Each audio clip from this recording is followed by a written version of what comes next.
I personally have given up in Northeast. Like a lot of black people said, I'm getting the heck out of here. And they either abandoned their properties or they sold them if they could find somebody to take it, and they got the heck out. And that's what I wanted to do.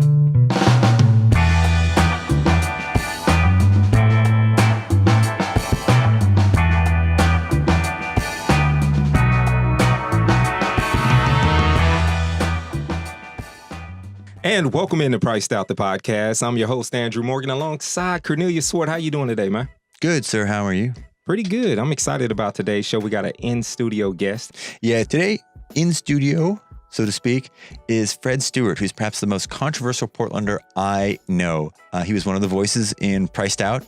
Fred was born in Milwaukee, Wisconsin, but he was raised in the black neighborhoods of Northeast Portland starting in the 70s. And he's a realtor. He's a political activist. He's run twice for city council here in Portland. And he's a social media firebrand. And he's constantly challenging the assumptions of the political allegiances that are shown to liberals by both black and white folks. And he's always sort of blasting. You say that Barack Obama is your favorite president, but you're always blasting far right wing videos onto social media. And you're always ripping white liberals, new a-holes, for everything from gun control to rent control. And so you're a fascinating guy. So much of what you said is important, but got left out of the movie. So you are part of the cutout series, stuff that we wanted to have a conversation about, but we just didn't have the time. So thanks for coming. No, anything I can do. I share as much as I can because I there's a lot of things that are wrong about what's happened and are happening right now. I want people to think about it because I don't want this to happen again. And with black people, it's very easy to not think about the unintended consequences. When you say you don't want this to happen again, what do you mean? I don't want people being left out. You know, black people got lucky this time. That left out meant that the ones that stayed behind, you know, were able to enjoy a lot of equity, you know, a lot of growth. We've got black people literally right now who 30 years ago, they weren't doing well financially, and now they're buying BMWs every year simply because they didn't sell what they had. You know, but most black people, because 30 years ago, right now, about 30-40% of the real estate that we call North and Northeast Portland was actually owned by black people. But 30 years ago, we still had redlining, and black people could not manipulate that land really. I mean, if you were going to put a store or a restaurant, you went down to Home Depot. And you did it, you know, you and your cousin. Couldn't get a construction loan, couldn't get a zoning variance, couldn't get like any of the things that you normally think like a white homeowner or white business person would be able to get, right? They didn't exist back then, but RH Construction, you didn't call RH Construction up and say, hey, I want to put a restaurant in this building. Can you come down and put the kitchen in? Back then, a restaurant cost like $50,000. Well, to give you an idea, if the restaurant costs $50,000, I can name several buildings on MLK that are worth millions today that weren't worth 20. Right. So, you know what I mean? And that's what's telling everybody. The inner Northeast Portland, the critical problem inner Northeast Portland had back then was because of redlining, it had no equity. Right. We literally tore down some houses in inner Northeast Portland because they needed a new roof. Right, and it would cost more. It would cost more to do a roof than what the appraised value of the house was. Right, so nobody would loan you money to do it. Yeah, nobody would loan you money. And why would they? If it's going to cost you $5,000 to put a roof on a house, and the house is only worth about $3,500. I mean, one of my favorite stories about inner Northeast Portland was in June of 1985. There was a guy named Bill Reed. He later developed. He developed the Standard Dairy building. Yep. He went down to Benjamin Franklin. Bill comes from a very wealthy family. You know, I don't talk about it publicly, but you know his family. Comes from a very wealthy East Coast family. And a nice guy. And he's your typical white liberal, cool dude. He came out here, loves Portland for all the other things. And he specifically went into inner Northeast Portland because that was what he thought was a culture war. So this guy goes down to Benjamin Franklin. I think he told me he saw an ad. They were selling houses. So we went down there to look at this is a bank, so people don't know. Benjamin Franklin. It was a savings and loan. Yeah, it was during the savings and loan crisis. Right. And then in '91, B of A took them over. They were seized by the government, and B of A took them over. He took down $150,000 thinking he would buy 3 or 4 homes. That was about right. He walked out of the building with over 200. 200 deeds. By the time Bill Reed stopped visiting Benjamin Franklin, he had almost 700 homes, and he spent about $300,000. Wow, that's incredible. Yeah, it's amazing. Yeah. But they were just giving them away. This is what I was telling everybody. When I got into real estate in September of 1988, right, inner Northeast Portland was up for grabs. People were just giving I literally in my career have given some incredible homes away. You know what I mean? And this is what, I like to talk about this because people look at today and, like you did your video and this woman's talking about how she was, priced out and stuff. And I'm thinking, gee whiz, she lived up the street from the Manyweathers. Manyweathers must have sold at least 10 properties. Talking about just said, hey, I don't want them. What if the Manyweathers had kept them? You know what I mean? Just kept him. But I can understand why Mr. Manyweather didn't want to keep the property. Guys, properties were a burden. Vacant lots were going for $500 because usually you have to cut the grass or you get fined. Plus, I don't know if you know this, if you have a vacant lot, you still have to pay a minimum of $450 a year in water fees because of the water meter. Interesting. So but let's get back to this. So we jumped in with that you don't want to see this happen again, and what you meant by that was that the Black community could have made more money with the gentrification cycle, but there are a lot of people who did make money in the gentrification cycle that happened here in the last 20 years. And that is something that you've always said and that didn't make it into the film. And so that's kind of what we're here to discuss. But I wanted to just back up just so you could tell us a little bit about sort of you grew up in well, I was an Milwaukee, Army moved brat. out here. I was born in Milwaukee, Wisconsin. And my dad was a career Army soldier. He retired as an E9 from the 101st Airborne. And you have a Semper Fi hat on now. I joined the Marines when I graduated from high school in '83 from Cleveland High School. But I was the first 10 years of my life, I was an Army brat. We lived over in Europe. We lived all over the United States.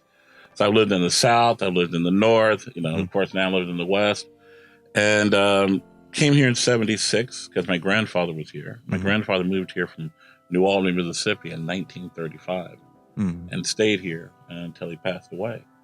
And so that's how we came out here because my mother wanted us to have roots, as they put it. And so after I got out of the Marines, I went into real estate. And you were living in, before you went into the Corps, you were living here in Northeast. Correct. I live on the corner of Mallory and Jarrett right now, but I've always lived within 5 blocks where I'm at right now. So I've lived on 2 houses in Mallory, and I used to live on Haight Street. And the last house I lived in before I moved out was on Cleveland Street, which is where my career started. And a lot of my business came from a lot of the old Black people who moved here in the early part of the century. And that's why pre-Vanport folks. Pre-Vanport folks, but there's a lot of post-Vanport folks too. About 30% of the Black population in Oregon can trace their heritage back prior to 1900. The other 70% is post-1900, with about half of those people being World War II. And so Vanport, is, for those who don't know, was a big sort of shipbuilding workers community that was constructed temporarily here in Portland, between Portland and Vancouver, and then it was all wiped out in a flood. Well, the old Black folks consider that attempted murder. They didn't say wiped out. They said the white folks in Portland City Council tried to murder all the Black folks and poor folks. They think, the dams broke on purpose. Correct. That's a rumor out there. Of course, we do. Oh no, that's how it was taught to me. I met nobody, and that includes the white folks when I was growing up, that did not feel that was attempted murder. That can be a whole nother cutout or left out part of the series. The whole thing maybe being attempted murder has popped up in the last 20 years because all these old people have died off. We do interview James Harrison, who's probably the city's leading expert and scholar on Vanport, and we asked him directly, was it on purpose? And he says there's no evidence for that, according to him. Well, do you know what the old Black folks would say? Of course. Of course. Right, and even if there was evidence, all those white folks are dead. What are you going to do? Well, so, it doesn't do any good for me now. But so we can talk about my that. My grandfather literally went to his grave and said, them people tried to murder us. I mean, Period. Well, you see, the reason why they felt it was murder, and you gotta remember, I've talked to a lot of the old white people who were there too, and they felt the same thing, was that the Army Corps of Engineers did approach the city of Portland and ask them to evacuate their area. And the mayor we had at that time flat out said, we don't need to. And he did not want those jigs. Back then they called black people jigs, not nigs. Today they said, we don't want those jigs. They didn't know where the jigs were going to go. There were so many more. See, back then, a lot of people don't know this. The black community was where Moda Center is right now. That was where the old school, right there. Yeah. And he had a little bit in Northwest Portland, just a tiny bit, and he still had a little bit close in Northwest Portland. Not much, but the heart of it was Fremont, going all the way down to the river where the Memorial Coliseum is. There was not enough room to put all the black people there. So what is a white person who's a mayor thinking? Oh my God, if we get these black folks out of Vanport, they're going to be living everywhere. You understand? And this is why I tell people I understand about the disconnect between who we vote for and how people are. That's why I tell my white friends, there are parts of there are parts of Portland where the white people wouldn't have cared. And there were parts where they did care. Like if you wanted to move in the Eastmoreland or Laurelhurst, the white folks, they cared. If a black person wanted to live in Clinton, they wanted to live in Buckman, the white folks there wouldn't have cared. You understand? But the thing is, you're mayor and you look at the map of the city, and back then the city ended at 82nd. You understand? It ended at 82nd. It didn't go out to, like it goes out today. That didn't happen for another 40 years. So it goes out to 82nd. He's looking at the whole thing on the east side going, oh my God, I may walk out of my house one day and there may be jigs just walking down the street, going to our schools. So he didn't want to warn everybody to leave because they couldn't figure out what to do with the black folks. And there were white people there. There were white people there, and there were Japanese who were interned and then returned from their internment and stationed there. They looked at those white folks a little lower because they would associate, with black people. And they were kind of lower class whites, and a lot of them were from the South. Post-Civil War. They were all considered undesirable. This is post-World War II. They weren't too fond of Japanese people. Basically, this is what happens when your government has a population they just don't care about. You understand? Mm-hmm. Yeah. So what I'm getting to is, what's fascinating about Vanport is the people of Portland did exactly the opposite of what the mayor and the city council thought they'd do at the time. Because really, white people came to the rescue of a lot of black people down there. I'm sure you've heard a lot of the stories. And black people lived all over the city for a little while. I mean, in Southwest Portland, there are a few black people who were temporarily living in like Skyline, an area which was even back then a pretty expensive area. And this literally drove a lot of white folks nuts. So you had this conflict. You had white folks that said, hey, these are people, we need to help them. Ultimately, it helped integrate inner Northeast Portland, because then that's when they let the dogs out and said black people could live north of Fremont. That's when the whole thing going north. And that's why you don't hear of anybody who can trace their family living, let's say, in Piedmont or Walnut Park, stuff like that, or University Park or whatever, before, Vanport. And it just is an interesting little side point.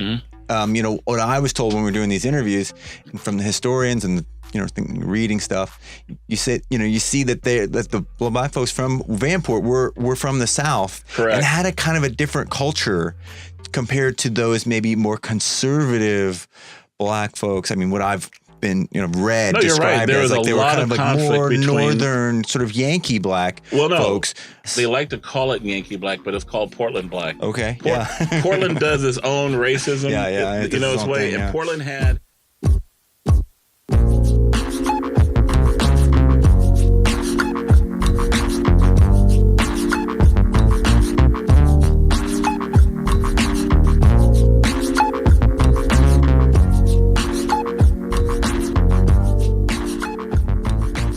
the biggest gangster that's ever been, the most powerful criminal, was a black man named Tom Johnson.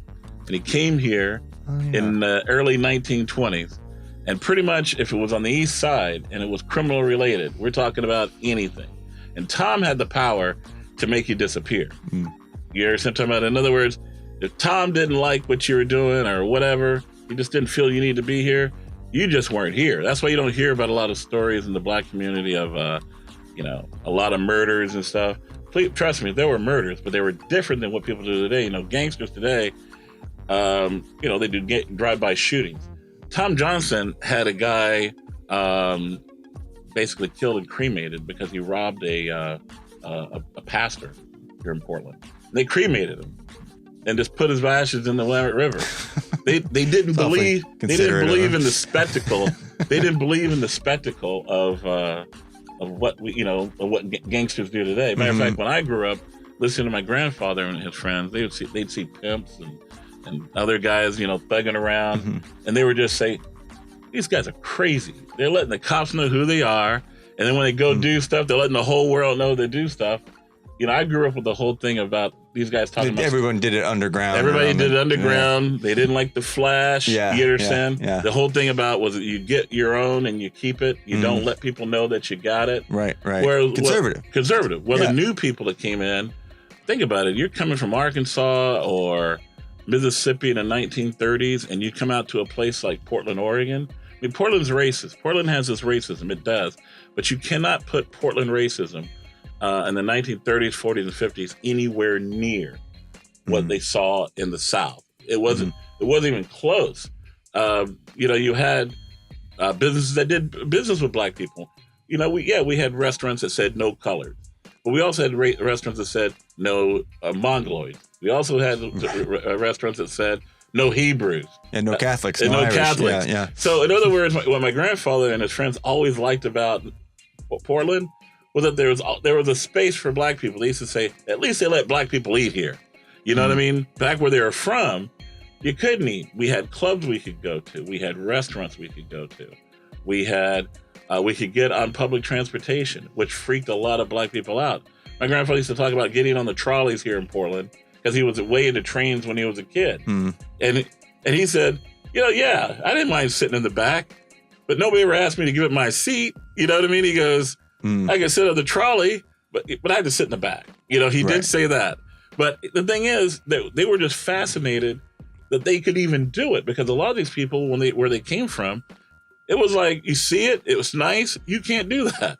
Yeah. So what's the modern black man's perspective? Portland black man, how does he cope with racism? Does he have the same attitude as his grandfather, or no? Is it different? Well, like I tell people, the old, we shall overcome black folks are dying off like World War II vets. Black people, every decade has been exposed to more and more freedoms. So a lot of these things that the black folks back in the day, thought were, okay, I can accept this level. You understand? We're beyond that. We're beyond that. And I tell people, this shows you just how deep racism is. I tell people, don't think about it, guys. This is the best it's ever been, and it still sucks.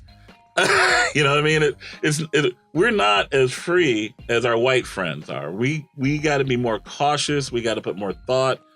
We're challenged a lot more because we go through everything our white friends and family go through, everything. And then we got racism on top of it. It comes through.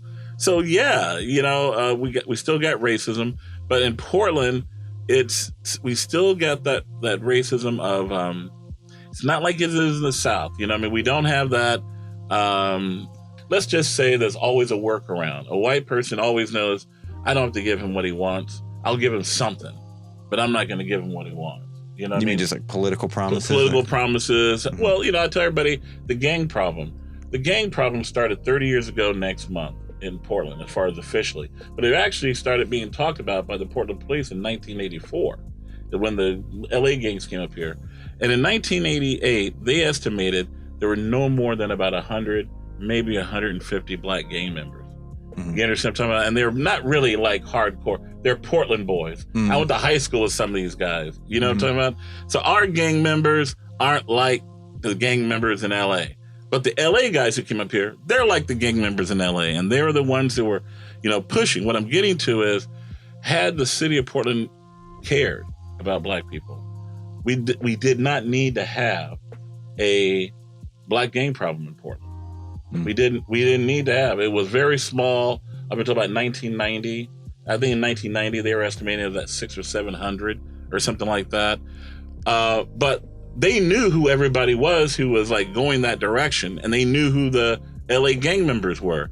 But the city of Portland back then, you know, they just didn't care. I mean, gangs started hitting here, in my opinion, we go back even in the late 70s. We start seeing this gang mentality hitting Portland. But let's fast forward to 30 years ago right now. 30 years ago right now, we had a lot of vacant homes. Inner North and Northeast Portland had approximately 400 vacant homes at the time. When I say vacant, I mean nobody lived there, nobody gave a darn. We had people who lived all over the world who were still paying property taxes. 10% of the homes in Northeast Portland were vacant. Yeah, were just straight vacant. Yeah. And gang members started selling drugs out of them and creating whorehouses and stables and stuff like that. And it was a mess. And as the gangs started increasing, the first victims of gangs in Portland were black people.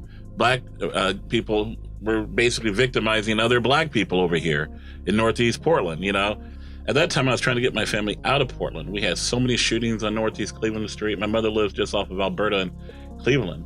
I personally had given up in Northeast, like a lot of black people. A lot of black people said, I'm getting the heck out of here. And they either abandoned their properties or they sold them if they could find somebody to take it, and they got the heck out. And that's what I wanted to do.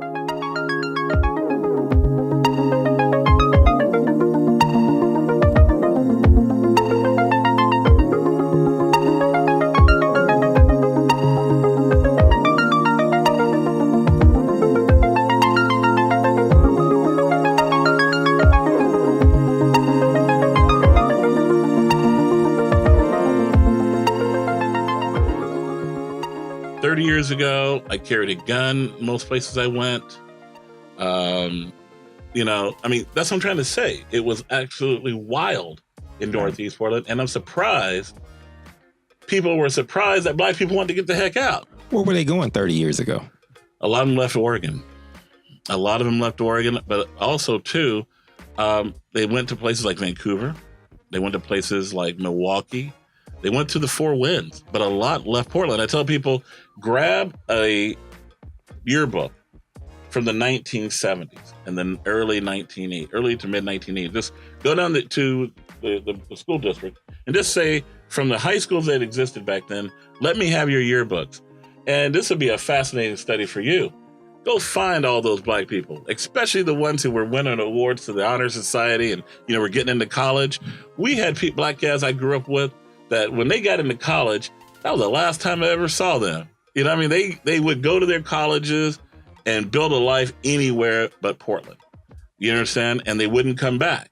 Now, some of them are beginning to come back now, but they're rich. But what fascinates me, and this is, I tell people, even if a black guy grew up here, graduated and went to college and made it big. Let's say like one family I know where the guy went up and became pretty high ranked at Coca-Cola. He's a millionaire, right? When they decided to move back to Oregon, he still couldn't get himself to buy in Northeast Portland. You understand what I'm talking about? He even though he was here like 2 years ago and it's awesome.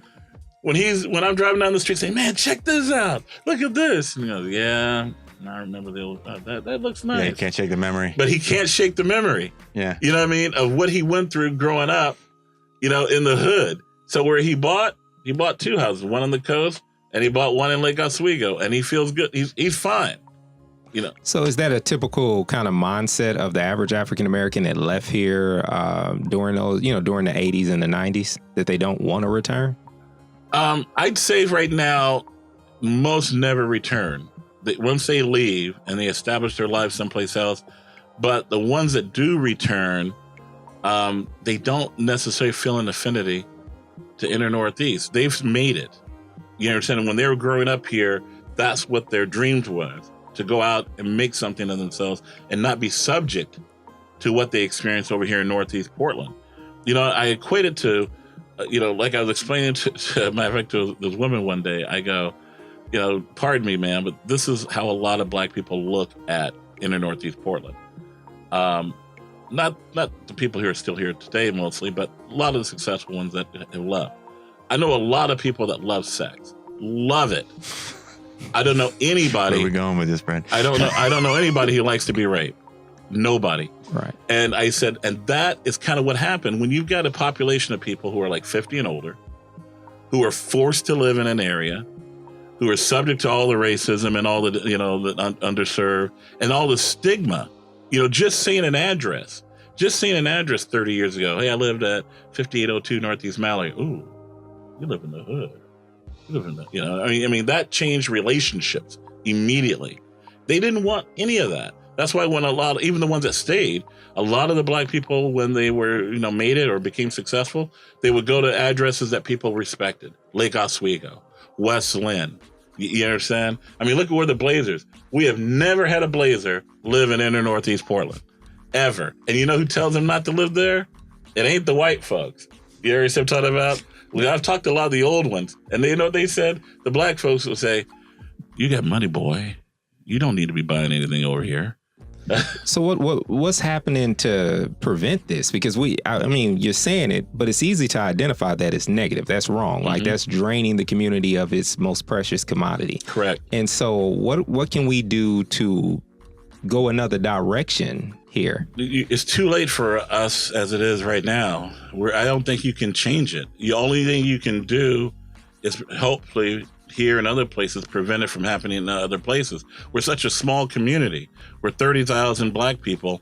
And, we knew in 1990 that by the year 2000, we would have more black people living outside of Multnomah County than in. And they were right. Year 2010, we're expecting year 2020. Yeah. There's going to be absolutely more. I think it's going to be double. In other words, there's going to be twice as many black people who live in Clackamas and Washington County than live in Multnomah County. And that's going to be the first time it's gotten that bad since black people migrated from Jefferson County. We're talking 1920. There were 60,000 black people in Oregon. Well, there's about 70 actually in Oregon, or, roughly about 70. So we're not even 100,000 people. Mm-hmm. And roughly half of all those black people, live in Portland, in the Portland market. Mm-hmm. But it's the Portland market, not the city limits of Portland. Mm-hmm. So with there being, how do we attract new black money? Because this is now a prestigious address. Like Northeast is now an address that says, I have money, I've made it. You're right. How do we attract new black people, new black money into Northeast? Or is it just really a lost cause? I think it's a lost cause. We had a bigger problem with just attracting black people to come to Portland in the first place. It is hard. So, I mean, we can't even we've literally had black basketball players, right, who are free agents and can get mad money from the Blazers. Hell no, I ain't going to Portland. But is that because they just didn't want to be in the Blazers? Or no. Portland has got a reputation of having a lot of, if you're not from here, it takes you a while to see where the racism hits you. It takes you a little bit to catch. And a lot of black people they'd rather have the in your face, they see it, they know where to go, right. You understand it and everything. Whereas over here, it's like being gang raped by a ghost. Sometimes, you've been hit and you're at home, you're like, I know I've been violated. Right. I got to figure out how. Right. I know I've been violated. In the South, they just put you on the news here. They hand it to you and say it's a silk tie. It's a necktie. Can you put it on? Put it on yourself. Put it on yourself. Yeah. Yeah, same thing. That's exactly. And a lot of successful black people, right, don't want to subject themselves. So they want to be able to see it coming. You understand? So they can deal with it. They don't want to.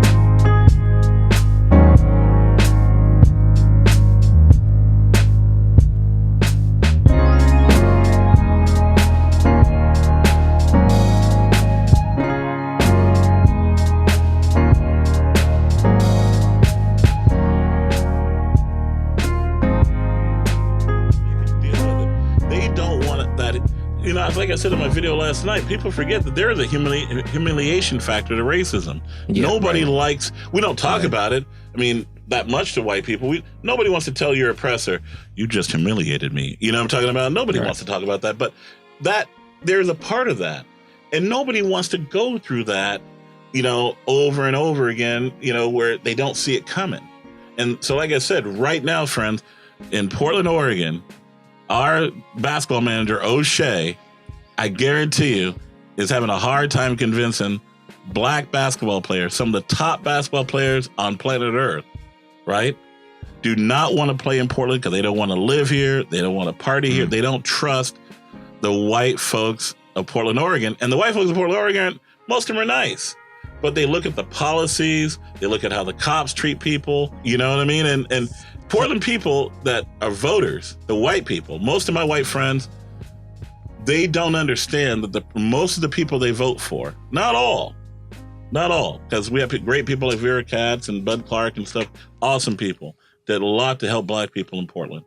But what I'm saying is a lot of the people we vote for that are white don't give a darn at all. You understand? I mean, they're not like you. I tell my friends, I said, you want a better world. You moved into inner Northeast Portland because you wanted your kid to grow up around minorities. Well, that person you vote for, they don't give a look at their policies. Look at the things they haven't done. And that kind of brings up something you said to me that was very powerful years ago about the crime and about the gang wars. And you said something like the number of black folks that were killed here during the gang wars and the percentage of the population that essentially was killed. You figure. And that if that had happened in the white community, you basically would have had martial law. Oh, yeah, we would have martial law. We would have martial law in 1989. We had 90 black guys killed in Portland, Oregon in that year alone. 88 or 90. Let's call it 90. 80, that year alone. Well, we only had, in Portland, Oregon, maybe 20,000, black people. Yeah. Now, think about it. The average age of those people that were killed were about 20 years old that year. Mm-hmm. Now, imagine a population that small having nearly 100 of his young men murdered in the streets. You understand? To give you an idea, we had probably about 240,000 white people living in Portland. So what if we had, let's say 2,000 white guys. I can't do the math. 20, are you doing the math? 20 years old. I'm doing the math. You're doing the math. 20 years old, killed in the streets. Right, exactly. You know what I mean? White Portland would have gone absolutely nuts. The mayor would have had martial law. Yeah, there would have been tanks in the street. There would have been tanks in the street. I mean, it would have been, but what they did with black folks is they just put more guns on the street. And when I say more guns on the street, they sent more cops out. They didn't understand. I mean, they didn't accept that this was a small population that was easily identifiable. You understand that we can go and put our hands on these people right now and get them out of the community. No, what happened was black gangs became a government financial center. A lot of people started, black and white, mostly white, but black people too, started making money off of gangs.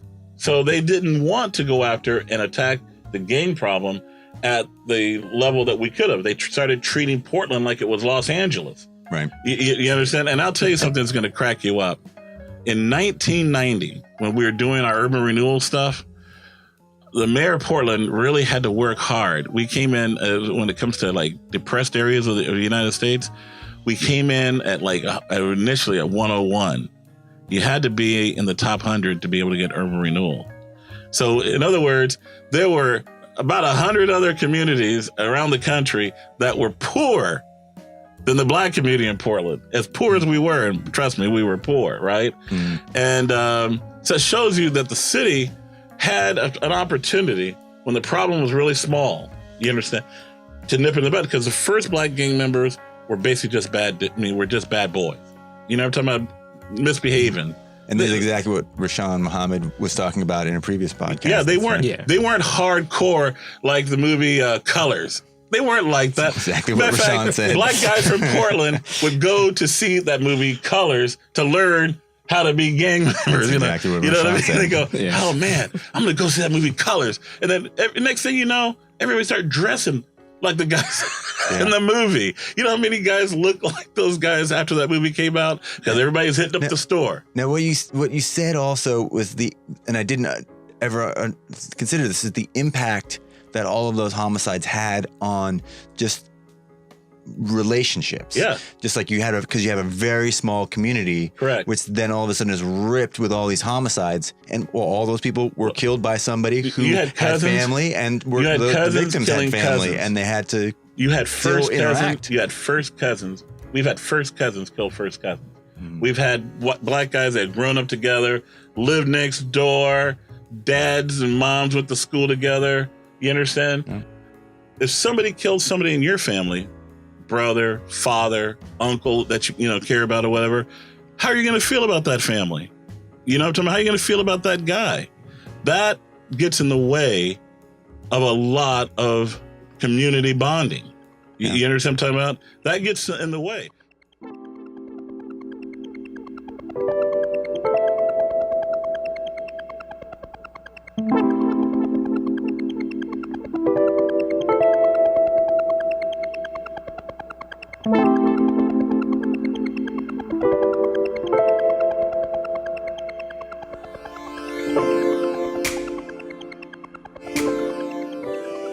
What were some of the community resources that were available to help individuals deal with trauma? Because typically in the African American community, we try to do it through church.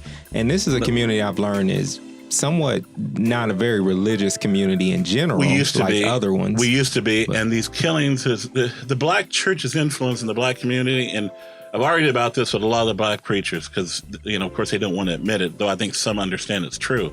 What happened when the gangs started coming in, they are a reflection of the breakdown of that community bonding. You understand what I'm talking about? Mm-hmm. They were a reflection of that.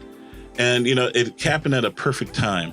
When the gangs hit Portland, it just coincided when a lot of the old guard black preachers and black leaders were dying out. They were sick and they were dying out. I believe it wouldn't have happened had the leadership at that time, the old leadership, had been 10 years younger. I'm talking about, could have been around a little while past, Reverend Jackson, I think of, and stuff like that, and several others. They just passed away. And, the younger people that came in, they were more about being people's buddies than they were about being their mentors and their leaders. You understand, in our community. So we lost a lot of incredible wisdom and leadership, just because of time. You know what I mean? The number of black young men and women who have been murdered in gang violence since 1988 is somewhere right around 550, 560. And I'm praying that we don't make it, anywhere near, 600. But just think of the loss of our community. You understand? And you never hear anybody talk about that. The massive loss of opportunity, of life. And I know a lot of people can just say, hey, they were gang members, whatever. They weren't all gang members. We had a lot of black people who were shot accidentally. You know what I mean? They were just caught in the crossfire. A lot of people want to water cut. This is why I jump on the media for not hiring black people for journalism work. They let white people articulate what black people think or should think, but they don't hire black people, especially from the community, to write those stories. You understand? And I argue with all the editors, about this, because I'm like, guys. As he looks at me. You did good. You did good because you did reach out to a lot of black people. But there's editors here that I know for a fact have absolutely no inclination on even interviewing black people. You understand? Yeah. Their opinion of black people, and they're nice people. It's funny, like I tell some of my white friends, these are nice racist editors. You understand? They're nice. They're not like David Duke. They're not going to say, well, Fred, he's one of them uppity niggers or nothing. Yeah, he'll say that maybe in a room where he trusts everybody. You understand? But, he's going to hate everything about me because I'm so confident in everything, and I don't care whether, him and I are ever going to be friends or not. You see what I'm talking? Right. They have no absolutely regard for black people at all. And that's why they don't hire black people to tell the black story. There's people in your movie. I'm like, wow, the way that they talk about, Northeast Portland, how come the Oregonian isn't hiring that person? You know what I'm talking about? I mean, They don't even recruit. They don't even go to MIT. You know what I'm saying? This is what I was teasing the guy. I go, dude, you went to MIT? And he says, yeah, I went to MIT. And I said, have you ever thought about seeing if anybody black from MIT wants to come to Portland? Oh, I don't think so. I'm like, you went to school with all of those smart people at MIT. Killing me. Well, you know who's black and did go to MIT? Lou Frederick, right? Lou Frederick is a historical figure, in my opinion. When he came to Portland, he was completely unusual, and all the old black folks loved him to death. You know what I'm talking about? Lou Frederick, who was a TV reporter at KGW. He was a TV reporter. And then moved on, now state rep. It was him and John Davidson. Senator. And they were popular, they were successful, and Lou's always been great at articulating the black experience in Portland. Always been, right? That's why they got rid of his butt. You hear what I'm talking about? If he had come here and been, you know, what my grandfather used to call the Jethro type of Negro. You know, Jethro, come over here. Tell these people I'm a nice person. You know what I'm talking about? If he had been one of those guys, he probably would have been anchor. We want to get into all that. We got to get out of the room. I got to bring this up for you as a thing, and then I'm going to shut up. Oregon fully invested in the drug war. Fully invested. Our liberals fully invested in the incarceration and mistreatment of black people in Portland legally. You understand? Yeah. All of them. That's a great place to leave it. So we've talked about pimps. So that means we have to talk about politicians next. Yep. So, and we're going to get a little bit deeper into the statement you just brought up, because you're not the first guest who has said that to us. Mm-hmm. So there's something to that conversation. That's a conversation. And they get rid of white people who are in politics who call them out for it. You want to see a white guy's political career, go away? Have him come to Portland and say, "Hey, white folks, hey, progressives, how come you're putting all the Negroes in prison?" Yeah. But he's not going to, you know what? I don't think this is going to work out. I don't think you need to go get a job someplace else. All right. So it's time for us to wrap this one up. Part 2 coming really soon. Yep. So we'll roll into all of the political issues, but we've stopped at the gang wars. So the next will be your career in real estate. Okay. And then gentrification, your view of gentrification and redlining. Okay. Straight up to the current state of politics and the media here locally and nationally. And we should also talk about, like I said, I've been trying to get this out more about the fact that it was Gretchen Kafori and Jim Francesconi that ended redlining in Portland. Yes. Yeah. We'll definitely talk about that. It was their efforts that but black people didn't know. They didn't know that they did it. But black people definitely didn't know. Well, we will hear about that, and then everyone will know on the next show. Thanks, everybody.